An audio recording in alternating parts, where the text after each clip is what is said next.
Alrighty, folks, what a lot of you might be here for, what a lot of you might be waiting for is your defensive streamers for week 10.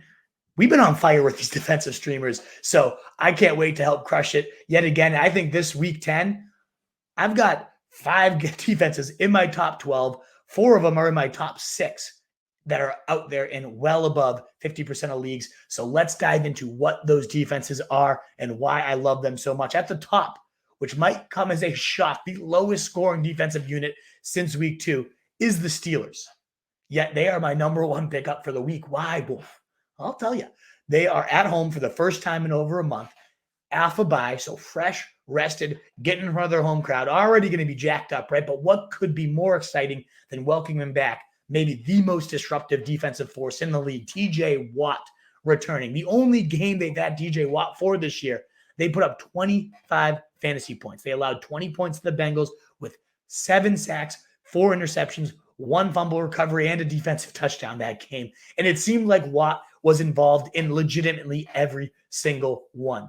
Early favorites for the defensive player of the year until he unfortunately got hurt and went down. But he's returning, and now they're walking into a beautiful home matchup. Again, the first home game in a month against the Saints, who we just saw get destroyed by the Baltimore Ravens. Only 13 points, giving up 4 sacks, an interception. Could have almost had a touchdown there for the Ravens as well. So I am a big fan here of the Steelers. I don't hate the Saints on the other side of the ball there, facing Kenny Pickett, who is living up to his name, picking it, throwing a bunch of interceptions since he's taken over. I love fantasy-wise for his receivers, his willingness to sling, but that man is not protecting the rock by any stretch of the imagination. Their defensive line, yes, I know the Saints looked pretty rough there against Baltimore in prime time, but this is a defense that has a solid defensive front. Hopefully that secondary can get back healthy, and even if not, Pickett is trash. The Steelers offense has given up the 4th most points to fantasy defenses. They're sack prone with that line awful. They're turnover prone with Pickett just hurling that rock around. So I think the Saints are in a good spot to rebound after a lackluster week, this last one. Now, if you miss out on either of those 2 teams, and honestly maybe above at least the Saints here, and probably the safest, I'll say this is the safest streamer of the week, is the Seattle Seahawks facing Tom Brady and the Bucs in Germany, only 29% rostered.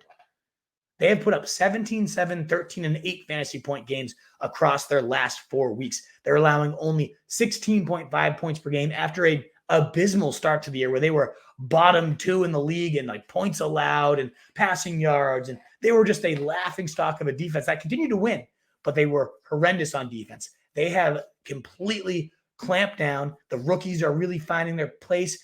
Pete Carroll is doing a masterful job. You got to tip your hat to the guy. Definitely a coach of the year consideration here. But over that span, again, 17-7, 13-8, they are the 2nd best scoring defense for fantasy purposes behind only the Patriots, who are really riding the back of that huge game against the Colts, which we'll talk about in a second. It's working. Whatever's happening. The Bucs have been okay, but this is not the crazy fade, any defense fade in this team type of offense we've seen for the last couple of years. The 8th fewest points allowed, but still, this is just a defense that's good enough to get it done no matter who they're facing. Their defense can generate a lot of pressure as that terrible interior protection for Tom Brady, which is what he struggles the most.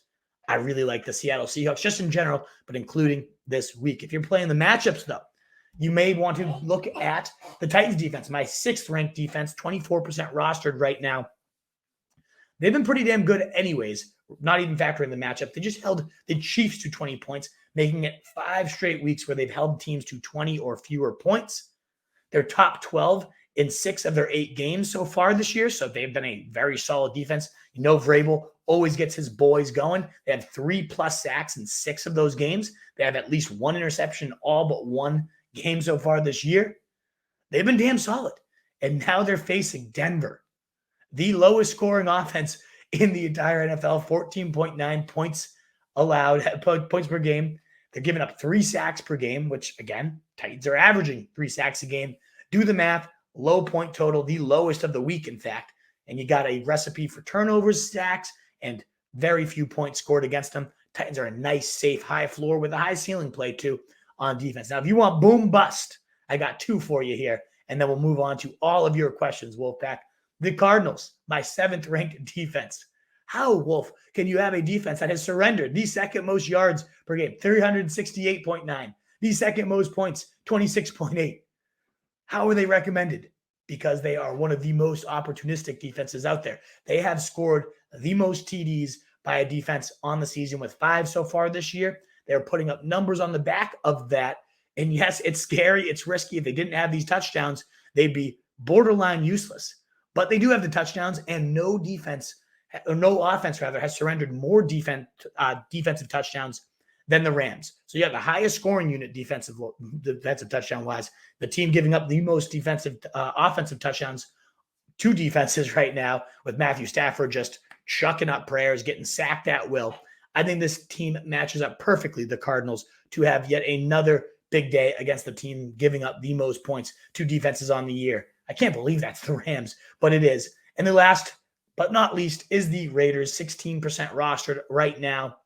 They're not good, not a good unit, but they've had 2 good matchups all year, and they've put up double-digit fantasy points in both of them. So when they're expecting them to deliver, they tend to do so. And we've only expected it twice. They did so.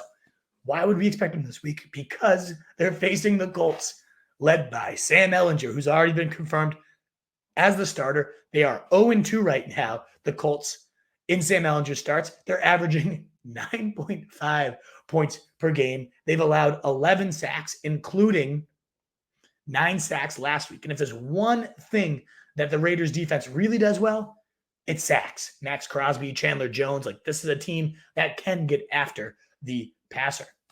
And just to put a cherry on top, Jeff Saturday's coming in as the head coach this week. He was 3-7 as a high school coach. How he got this job, that's a conversation for another day. But my God, this is going to be a dumpster fire, in my opinion. They just named some 30-year-old Nimrod, who was the passing game coordinator, the quarterback coach for this team that has had maybe the worst quarterback play we've seen in years, has been named their offensive coordinator and their play caller. Have we seen this passing game? Sam Ehlinger is atrocious. Matthew Stafford led the NFL in turnovers when he was out under center. Nobody's been good here. So good coaching job. What a guy to be calling your plays. So I think the Raiders could definitely tee off on the Colts this week. So that gives you, as you can tell, I'll rank them for you because it is 5 really good options. All 5 of these teams are in my top 12. If I was prioritizing them, I would go. This is one why I wouldn't blow a ton of fab to get a defense. I know some people have been bidding like $5-6. No, you'll get one of these defenses for free or at most $1. I would probably rank them. I just feel like the Steelers are going to come out real hot. So I have them the highest, followed by Seattle, then the Saints, then the Cardinals, and then the Raiders. Although the more I just talked about the Raiders, I was like, yeah, maybe I want to bump those guys up. So let me know who you're considering here. I really, really like all these teams. And a lot of the streaming defenses from the last few weeks are in really tough matchups or bye weeks this week. So you got yourself a plethora of options. Let me know who you guys are thinking. What is up, you fantasy wolf? Thanks so much for tuning in. If you haven't already, share your thoughts in the comments, check out some more videos, and join the newest Wolfpack by subscribing below.